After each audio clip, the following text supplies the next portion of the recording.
A Bridge Too Close Part 1 is the 12th episode of Season 2 of Transformers Animated, 28th overall, and of course, the Season 2's finale's first part.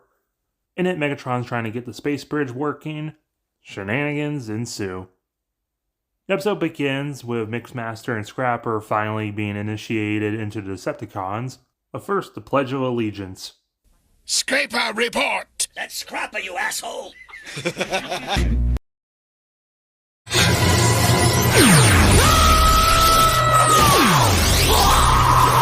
Rise up and serve your new master. After getting branded, they become the G1 Constructicon colors. I wonder if that worked on everyone. Like, what was Lugnut's colors before he was branded? And using this Allspark fragment that he just found, Megatron starts up the bridge and, of course, immediately technical issues. Meanwhile, on the moon, Starscream is putting together a team, literally, even though he used the protoforms to build them, and he's got a good scoop of Seekers. I guess these are the only ones he thought of using.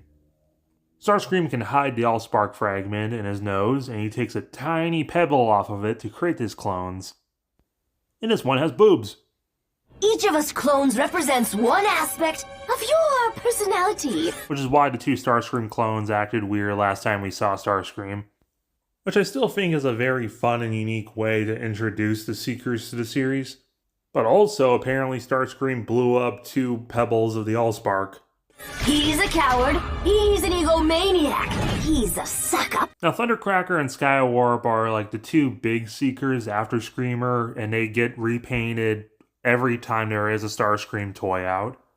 Now, Sunstorm is a very unique choice for one of the Seekers because other than kind of being retconned into G1, he's a character more associated with Dreamwave and early IDW.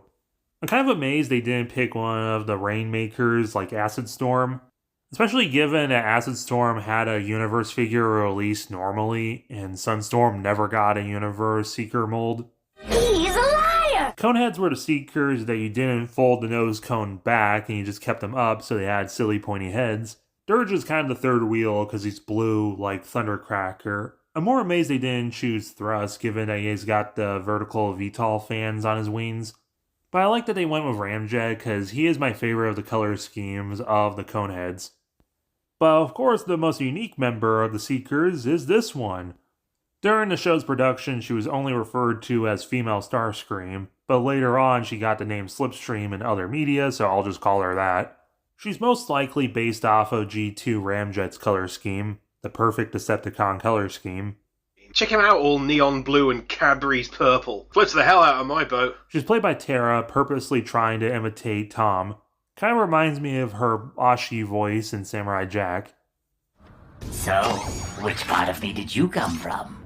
Don't ask. This was never intended to mean anything. The creators never came up with anything for Slipstream to represent. I personally think it represents Starscream's self-loathing, which is why she immediately calls out the Seeker clones. But you can think whatever you really want about her. Back with Megs on his throne, he calls Shockwave and he reports about how the off-screen uprisings are a major success, but Megs is more interested in IT, find the best technician. And apparently the best one is Bulkhead of all bots. I guess he wasn't exiled and hoped to die like the rest of the team. As he's painting Sari's portrait, very abstract, very oingo boingo, very Picasso, as he says.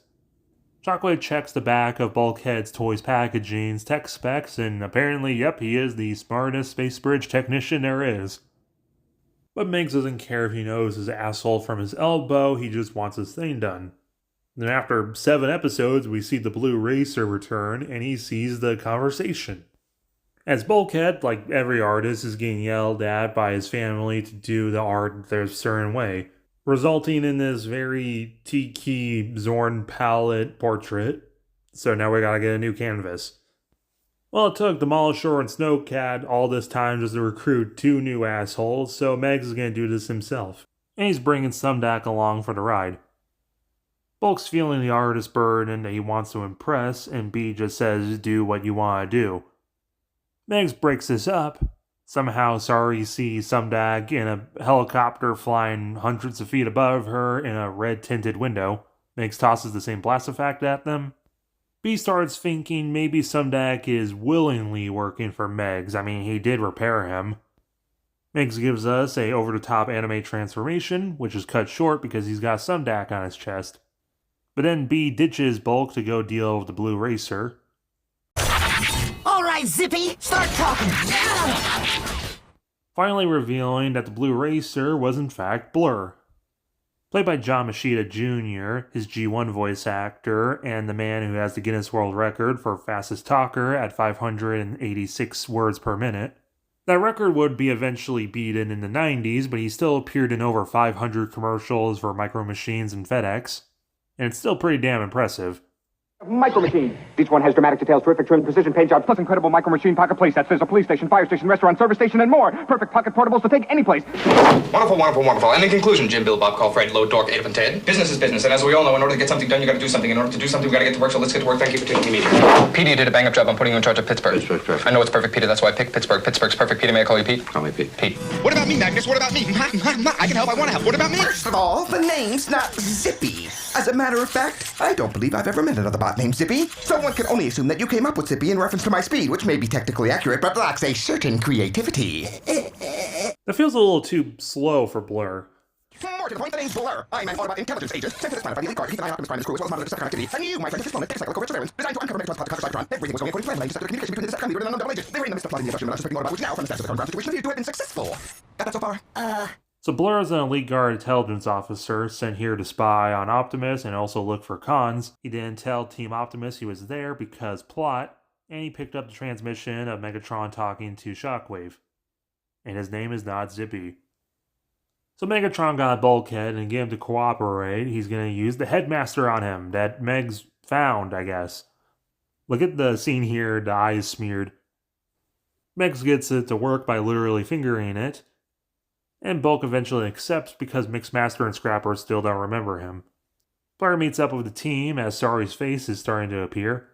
He tries recapping what's going on and no one's in belief that Bulkhead's actually smart. No time for the blame game, let's go. Ratchet, head for the ship and try to get him back online one more time. Transform and Wait! You guys don't really think my dad is working for Megatron, do you? To be honest, sorry, I don't know what to believe. Some technical issues, something about Thundercracker's farts, and they're going to do open heart surgery on the ship with the Allspark fragments.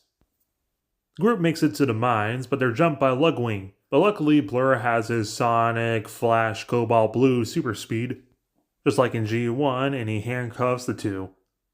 But unfortunately, the space bridge fires. Yes, yes. But then the group busts through the wall. But then they are easily captured by the Constructicons. But then the Seekers burst through the wall. To be continued. This is a fine episode. I love the introduction of Blurr, and Bulkhead's story is pretty relatable for most artists. The Seekers are fun. But no surprises, is a lot of setup for part 2. It's gonna kind of suck if you only watch this part and don't have part 2, but overall I'll give it a 6.5. The Seeker repaints all look great, and probably my favorites would be one of the unique ones, because we kind of always see Thundercracker and Skywarp. I do love Skywarp, but I feel like Sunstorm really makes the animated Starscream mold really pop with these oranges and maroons and these dreamsicle whites. And again, I love Slipstream, cyan, and purple. No surprise. I love animated Blurr's design. Blurr's always been one of my favorite Transformers, and this is definitely one of, if not his absolute best design. He's so sharp and skinny and aerodynamic. Almost wheel legs, he's got actual feet, but this is almost like movie Sideswipe. I feel it'll fit Blurr way more than Sideswipe. But let me know your guys' opinions down below, as well as hitting that like button and hitting the subscribe button if you're new.